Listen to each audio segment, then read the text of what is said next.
La escucho, pero en forma entrecortada. Trate de mantener el volumen de la voz. Ahí se me escucha otra vez. Sí, trate usted de mantenerse en esa cercanía al micrófono para que le pueda escuchar bien aquí. Ok, profesor. Como decía, La memoria de mis putas tristes está publicada en el 2004 y lo que quería hacer comparación como historia paralela era con la Casa de las Doncellas Dormidas, publicada en 1961 de Yasunari Kawabata. Ajá. Esta misma historia narra también de un viejito que pasa es un viejito que se le llama Eguchi, es un solitario quien por recomendación de un amigo decide visitar una posada atendida por mujeres maduras. El caso, como historias paralelas, que se trata también de un hombre mayor que visita burdeles para pasar tiempo con mujeres jóvenes.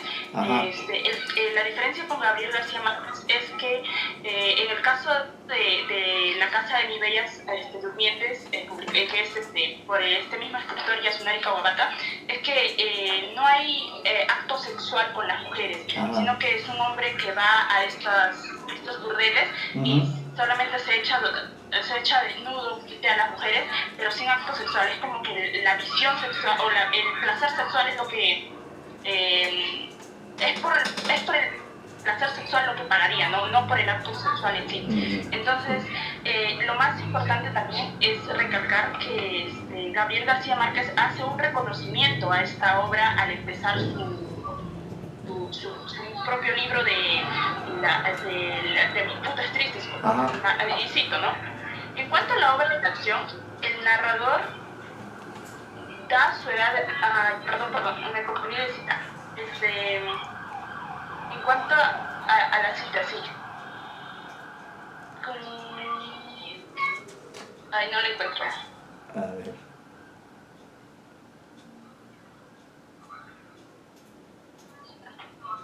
A ver, se ha perdido el sonido.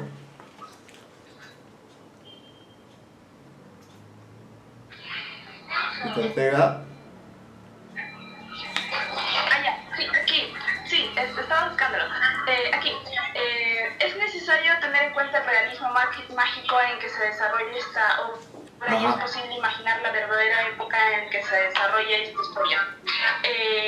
Y abajo pone el nombre de Yasunari Kawabata, ¿no?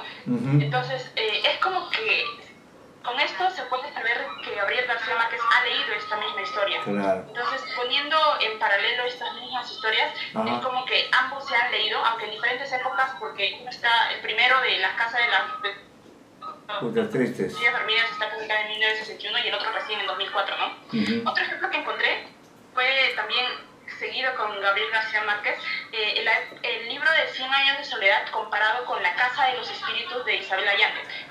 He tomado la edición de 100 años de soledad de 1967 y La Casa de los Espíritus de Isabel Allende de 1982. Ambas historias paralelamente también se desarrollan contando las similitudes entre historias mismas, ¿no? Ambas novelas abordan la historia de una familia a través de varias generaciones, con el fin de hablar sobre las relaciones humanas, la sociedad, las fantasías, las revoluciones, el amor, e incluso también ambos se desarrollan mucho en el realismo mágico. Claro. Porque recordemos que 100 años de soledad, así como Úrsula la Bella, o sea, asciende al cielo volando, igualmente también Remedios es. La Casa de mis Espíritus de Isabel Allende, que asciende al cielo lavando las sábanas al cielo. Entonces hay muchas similitudes entre ambas, más aún que, como menciono y vuelvo a recalcar, que ambas historias tratan de generaciones y generaciones y generaciones de familias, aunque en Gabriel García Márquez termina en un incesto que al final estaba escrito, en La Casa de los Espíritus también, no en incesto específicamente, pero termina con que un familiar de la casa, o sea, de la generación, encuentra el libro donde está narrado toda la historia, ¿no? ¿no? Misma, en donde incluso está escrito donde él está va a encontrar ese mismo libro, ¿no? Claro, y Entonces, va a leer. he encontrado estos dos ejemplos Ajá, paralelas de historias ajá, y justifico a Gabriel García Márquez en la elección porque si bien es que desde la primera pregunta y ahora respondiendo a la segunda he escogido a Gabriel García Márquez, es porque a Gabriel García Márquez se le considera uno porque como decía, Las Tristes Frutas es el último libro con el que él escribe y también pasa al cine. Y a él se le critica mucho por copiar mucho esta historia, ¿no? Porque bien menciono que al comenzar la historia él cita, sobre todo a Yasunari Kawabata, ¿no? Se le critica mucho por la copia que puede hacer, incluso es muy reconocido por 100 años de soledad, ¿no? De la historia, y como bien menciono, no hay mucha diferencia entre ambos de publicación, porque me estoy refiriendo a 100 años de soledad de la publicación de 1967 y el de Isabel Allende en La Casa de los Espíritus de 1982. Entonces, como que hubo conversación todavía publicadamente hablando que estas dos ediciones se encontraron, ¿no? O pudieron estar en la venta y cualquiera que lo pudo encontrar y tuvo la suerte de leer ambas pudo encontrar este símbolo. claro. Entonces, a Gabriel García Márquez, como se considera su último libro, Las Tristes Frutas, se le considera muchísimo como una copia del escritor japonés que también es premio Nobel, ¿no? Se le critica mucho por la copia. Pero Gabriel García Márquez asedia, se justifica, antes de morir, diciendo que él es amador de las historias tradicionales y sobre todo dentro del boom, él considera que el boom tiene que cumplir su tarea. Y la tarea del boom es hacer que el realismo mágico pueda estar dentro de las narraciones o cuentos. Claro. Entonces, él, lejos de una tradición oriental, se basó en una tradición occidental, porque como mencionamos, la diferencia y la gran diferencia es que también él dentro de Las Tristes Frutas hace que sí haya acto sexual con la niña y que luego sí hay una relación con ella, incluso ella también hace una inclinación por él y como que se le llama un verdadero amor, ¿no? A diferencia del escritor japonés que no, pues solamente hay un placer sexual solo de ver, no hay acto sexual entre las niñas, estás en medio de las niñas desnudo pero no hay ningún acercamiento sexual con ellas. Entonces él justifica que su cuento está mucho más allá de una imitación porque logra romper el estereotipo o las estigmas que puede darse en la literatura oriental, que por ejemplo cualquier japonés se escandalizaría de un anciano con una niña, pero Gabriel García Márquez lo plasma, incluso narra minuciosamente cada acto sexual con la niña, cada vez, incluso eso hace que una cinematografía lo lleve al cine, ¿no? Criticado primeramente por tal vez la copia, segundo porque trata una prostitución infantil, la trata de personas, que dentro de estas obras también hay muchísimos más temas que engloban todo esto, y Gabriel García Márquez rompa estos estigmas, haciendo que la niña sí tenga acto sexual, que la niña también se enamore de él, y que la niña encuentre el verdadero amor con él, ¿no? Porque incluso cuando él está enfermo, ella deja, como digo, no, él es su único cliente y ella lo decide así también, y se enamora también de él, ¿no? Entonces él hace esa gran diferencia en una encuesta, en una entrevista también que se le hace. Entonces él dice, no es ninguna copia, puede haberse dado porque todos podemos escribir el mismo tema pero de diferentes maneras, ¿no? La respuesta 3, aún no lo he respondido, o sea, sí lo tengo claro, pero no lo he respondido, tampoco lo hice en escrito. Ya, bueno, vea en su correo, ahí hay una fecha límite para la entrega del esquema y tomamos a considerar esa fecha para que usted pueda cumplir adecuadamente, ¿ya? Y bueno, sobre lo que ha planteado acerca de García Márquez, ahí tiene un tema para desarrollarlo, por escrito, ¿no? Fundamentalmente. Y por otra parte, como usted dice, es bueno que las literaturas se comuniquen entre sí, ¿no? No hay mucho conocimiento de la literatura japonesa, sin embargo hay grandes autores, ¿no?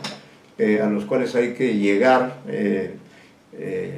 como hacen muchos escritores que incorporan elementos de otras tradiciones, de otras culturas, y creo que eso enriquece la literatura. No olvidemos que una de las fuentes de García Márquez es Las Mil y Una Noches, ¿no? Entonces, él hace un rastreo, un recorrido por toda la literatura occidental y de ahí va tomando diferentes modelos, ¿no? Bueno, entonces así quedamos, ya. Señorita Acevedo, ¿podría compartir con nosotros su trabajo? Claro, bueno. Ya, Perfecto. vamos entonces a escuchar. Voy a leer mi trabajo. ¿Cómo no? A ver, un segundito, voy a leer el trabajo. Estoy abriendo. Un minutito, por favor. Quería comentar en principio que he contestado la pregunta 1 y 2, ¿no? Ya, está bien. En un caso semejante, la novela Mi monstruo sagrado, que toma como modelo la otra novela, El monstruo sagrado, Ya. y puede señalar algunos casos si considera pertinente. Correcto. He puesto en la primera pregunta que podemos apreciar intertextualidad en las novelas 100 años de soledad de Gabriel García Márquez en 1967 y La casa de los espíritus de Isabel Allende de 1982, respectivamente. Como sabemos, 100 años de soledad es un libro fundamental para Hispanoamérica y en general para la literatura universal. Por otro lado, La casa de los espíritus, no menos importante, de Isabel Allende,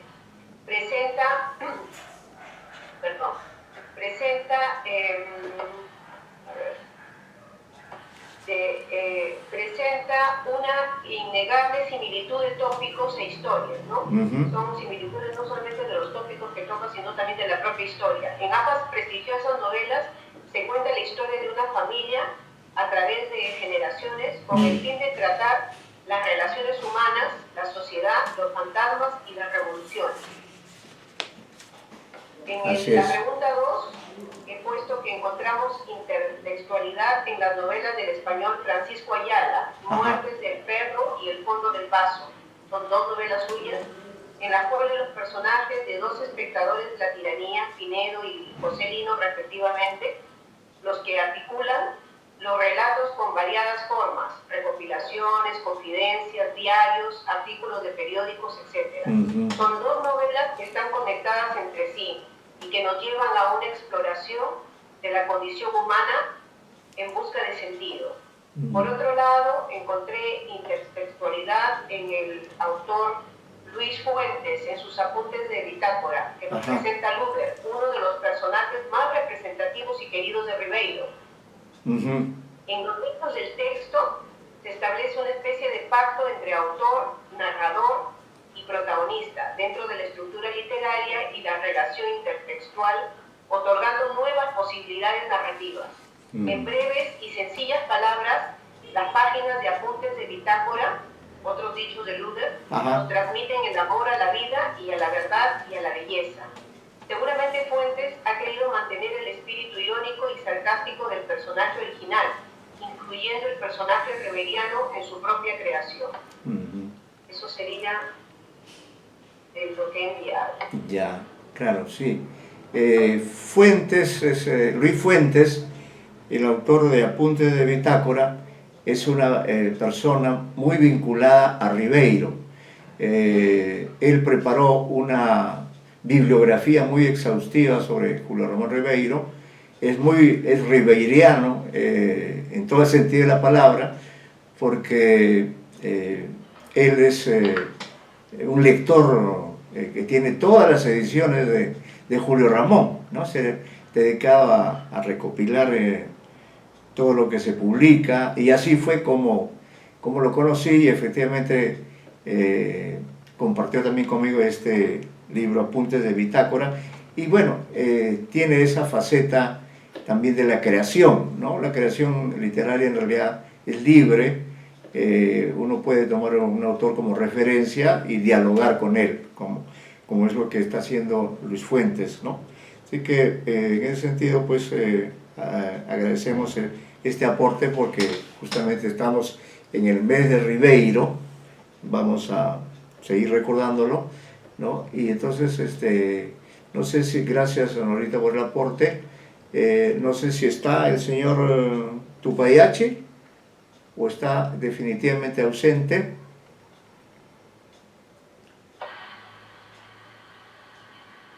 Porque después se aparece en la siguiente vez, pero sería bueno, si es que está, para poder cerrar hoy día con él su exposición respectiva. Sí, claro, si no está, ni modo, ¿no? Creo que no está, porque hemos pasado lista, no está. Muy bien, entonces lamentamos la ausencia del del señor Tupayachi ha tenido hasta 2 oportunidades. Celebramos también que la señorita Ortega haya podido exponer su parte respectiva.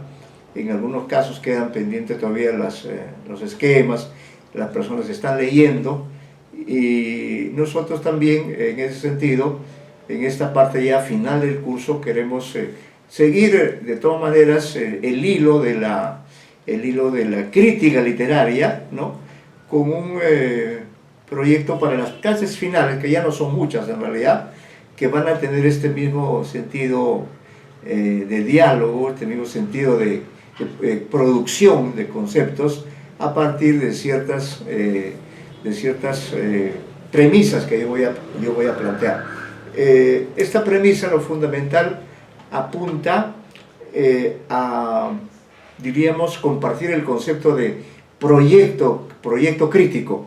Es decir, así como una obra literaria es producto de un proyecto creativo, por ejemplo, 100 años de soledad, fue desde muy joven para él un gran proyecto escribir una novela sobre la casa, ¿no? Y le daba vueltas, y todas las historias previas están conectadas, pero él entendía que esa no era la novela que él quería escribir, hasta que, según cuenta, un buen día que iba por una carretera en México, donde él ha vivido muchos años, de pronto se le iluminó la mente y dijo: no, acá tengo la novela completa. Así que renunció a todas las actividades, y de esa manera, y durante un año, ¿no?, él se dedicó íntegramente a desarrollar la novela, porque la había visto en su mente, como si él fuera un poseedor de una suerte de el Aleph borgesiano. Entonces él vio completa la novela en la mente, era parte de su proyecto vital y lo plasmó plenamente, ¿no? Entonces, tomando esa idea, es que quiero plantear también, esto lo vamos a explicar el jueves, pero quería adelantarles que la idea es, de alguna forma, hacer que ustedes, que son alumnos de este taller, también se planteen su propio proyecto crítico. ¿Y esto por qué? Porque el tiempo es muy breve, el tiempo pasa velozmente.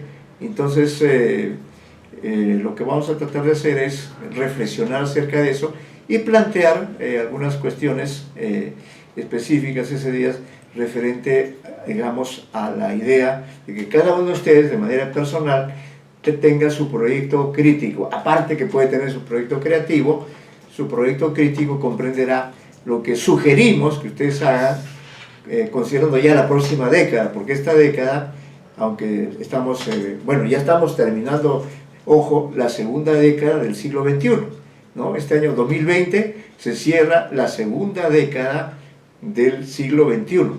El año próximo, el 2021, vamos a ingresar a la tercera década, ¿no? A la tercera década del siglo XXI. Entonces, en función de esa noción del quinquenio, los 5 años o un lustro, es que nosotros vamos a proponer una suerte de modelo de lo que particularmente, personalmente, pensamos hacer en los próximos 5 años, ¿no? Siempre y cuando la vida nos lo permita. Entonces, en cambio, ustedes son gente mucho más joven, que nos parece importante que a estas alturas de su vida, siendo ustedes muy jóvenes, sin embargo, tengan también dentro de su agenda, de agenda académica, tengan también la noción de lo que significa tener un proyecto que supone tener una visión de conjunto sobre lo que ustedes van a hacer en los próximos 5 años, ¿no? Aparte de que van a terminar la carrera, sería interesante que de manera paralela y de manera enriquecedora, ustedes también vayan desarrollando su propia obra crítica, ¿no? Y por eso, con la experiencia que he acumulado a lo largo de los años, me atrevo a sugerir, lo haré en la próxima clase, esta suerte de proyecto crítico que ustedes deben tener como estudiantes de una especialidad que sin duda tiene sus aspectos muy positivos, y eso es lo que quiero subrayar, ¿no? Quiero de alguna forma contribuir con esta tarea de tener un derrotero. ¿Qué voy a hacer yo en los próximos años? ¿Qué debo hacer? ¿Qué libros debo publicar? ¿Qué artículos, qué autores debo tratar? Eso debe estar claro. Yo sé que en la mente de muchos está esto bastante claro, pero no está de más siempre el refuerzo del profesor, que con la experiencia de los años hace ver que en realidad, como bien piensa Borges, no solo hay que pensar en el pasado ni en el presente, sino también proyectarnos hacia el futuro.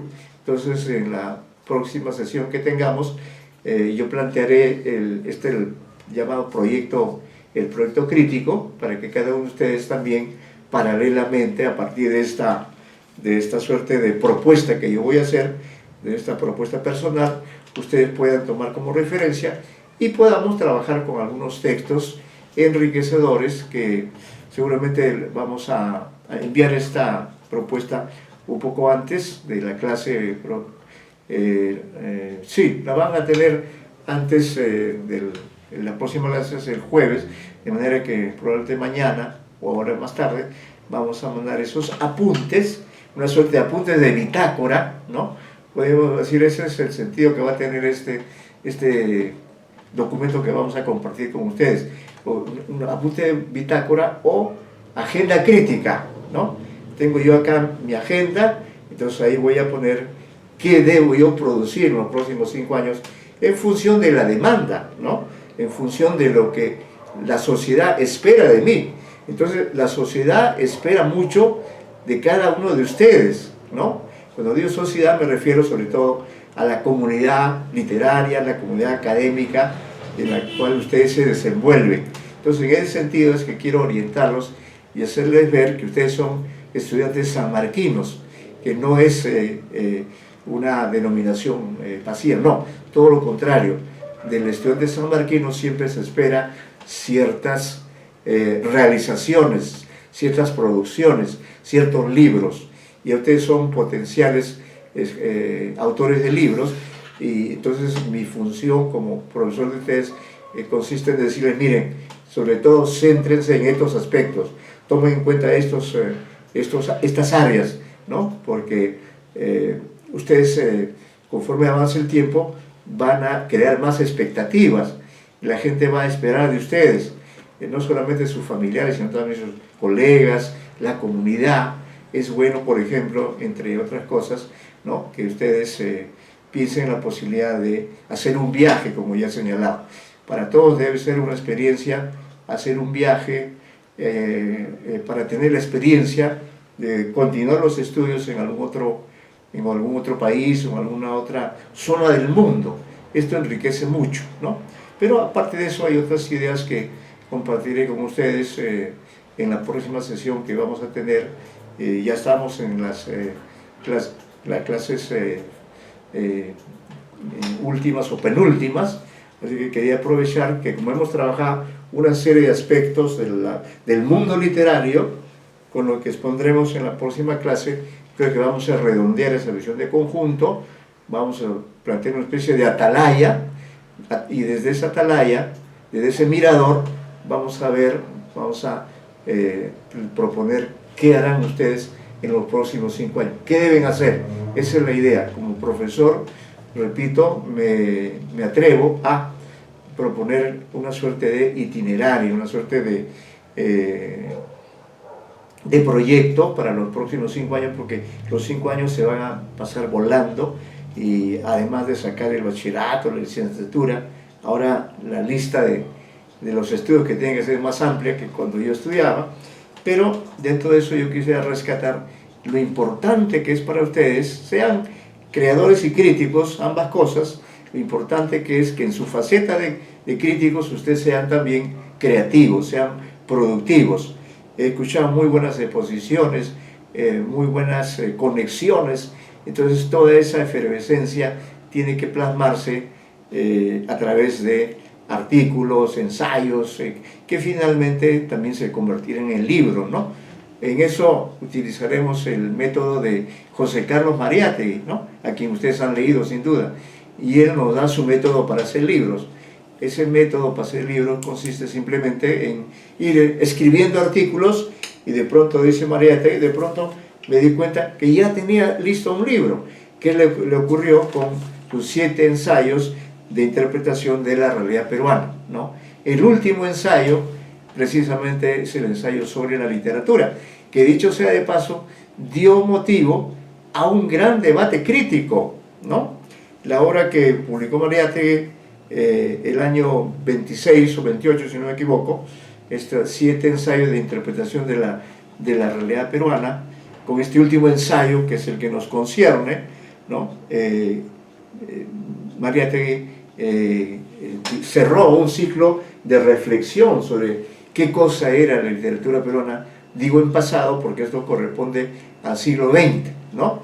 En cambio ustedes se proyectan más hacia el siglo XXI, entonces se interesa también ver hacia dónde va la literatura peruana, qué es lo que deben estudiar, qué autores del pasado debemos rescatar, qué autores del presente debemos leer y redondear todo esto mediante la producción escrita, la producción impresa, ¿no?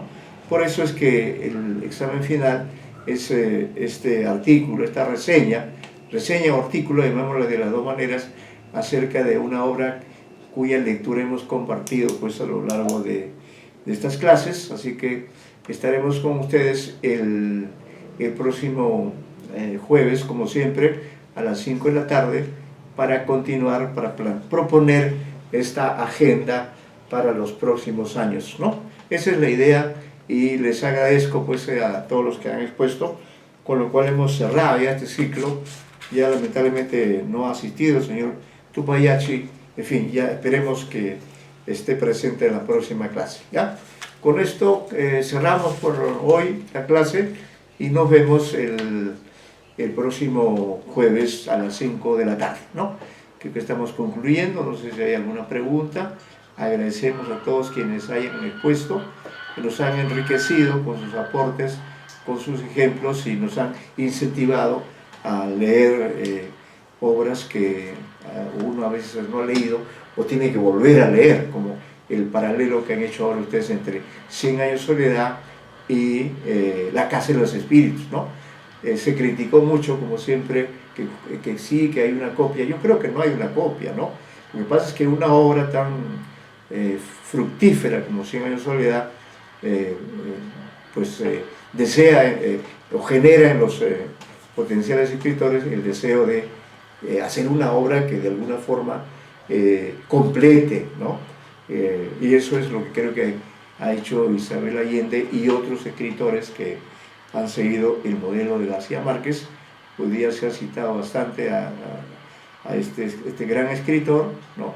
Y creo que eso es lo justo, eso es lo que pretendemos los escritores, los lectores, eso es lo que dejar una obra escrita, sea en el plano de la creación como también en el plano de la crítica. Muy bien, entonces quedamos ahí, nos vemos el próximo jueves y muy buenas tardes. Damos por terminada la sesión de hoy. ¿Ah? Muchas gracias. Hasta luego.